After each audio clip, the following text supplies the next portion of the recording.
Halo teman-teman, bertemu lagi denganku, Sinta Resti Sukma Nurjana. Di video kali ini saya akan menjelaskan tentang model dan prinsip pengembangan kurikulum. Hal pertama yang akan kita bahas adalah model pengembangan kurikulum. Terdapat 7 model pengembangan kurikulum. Yang pertama yaitu model administratif atau top-down approach. Model ini dilakukan oleh pihak-pihak yang memiliki wewenang atau kebijakan terkait. Segala macam proses mulai dari konsep umum, landasan yang dipakai, analisis kebutuhan, rumusan kurikulum, semuanya dilakukan oleh pemerintah. Pihak terkait hanya berperan sebagai pelaksana di tingkat bawah untuk ditetapkan pada peserta didik nantinya. Model selanjutnya adalah grassroots approach. Model ini kebalikan dari model administratif, di mana pada model ini satuan pendidikan atau sekolah yang mengembangkan model pembelajaran untuk diterapkan dalam proses pembelajaran. Biasanya hal ini muncul karena sekolah atau guru merasa kurikulum yang ditetapkan oleh pemerintah dirasa tidak sesuai dengan kebutuhan dan keadaan yang terjadi di lapangan. Model yang ketiga yaitu model Biochem. Sesuai dengan namanya, model ini dikembangkan oleh Biochem yang merupakan ahli di bidang kurikulum. Ia mengemukakan ada 5 tahap pengembangan kurikulum, yaitu ruang lingkup, penetapan, pembentukan, implementasi, dan evaluasi. Model selanjutnya yaitu model demonstrasi. Mirip dengan model grassroots, yaitu sama-sama datang dari satuan pendidikan atau dari bawah. Namun ruang lingkupnya terbatas, hanya pada beberapa sekolah yang berada di sekitarnya saja. Model ini dianggap yang paling sederhana karena skalanya yang kecil. Model yang kelima yaitu model pemecahan masalah.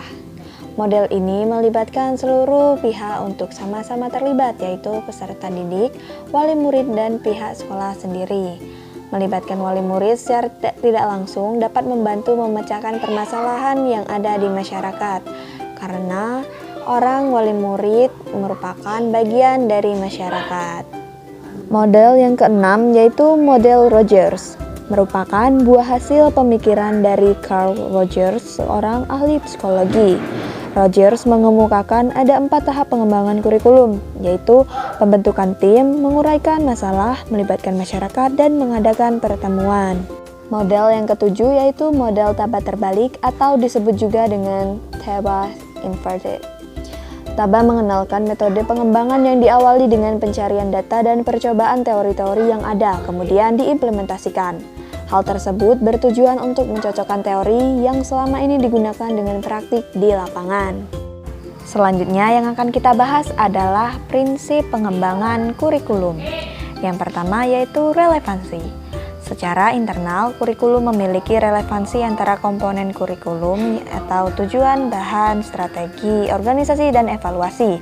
Secara eksternal, komponen itu memiliki relevansi dengan tuntutan sains dan teknologi, tuntutan dan potensi siswa atau relevansi psikologis, serta tuntutan dan kebutuhan pengembangan masyarakat atau relevansi sosiologis. Prinsip selanjutnya yaitu fleksibilitas. Kurikulum yang luas, mudah disesuaikan, diubah, dilengkapi, atau dikurangi berdasarkan tuntutan dan keadaan ekosistem dan kemampuan setempat, jadi tidak statis atau kaku.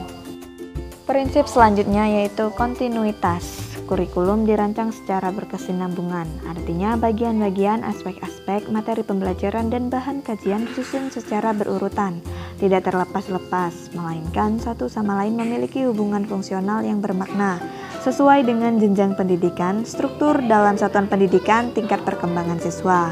Prinsip selanjutnya adalah efisiensi, yaitu mengusahakan agar dalam pengembangan kurikulum dapat mendayagunakan waktu, biaya, dan sumber-sumber daya manusia lain yang ada secara optimal, cermat, dan tepat, sehingga hasilnya memadai.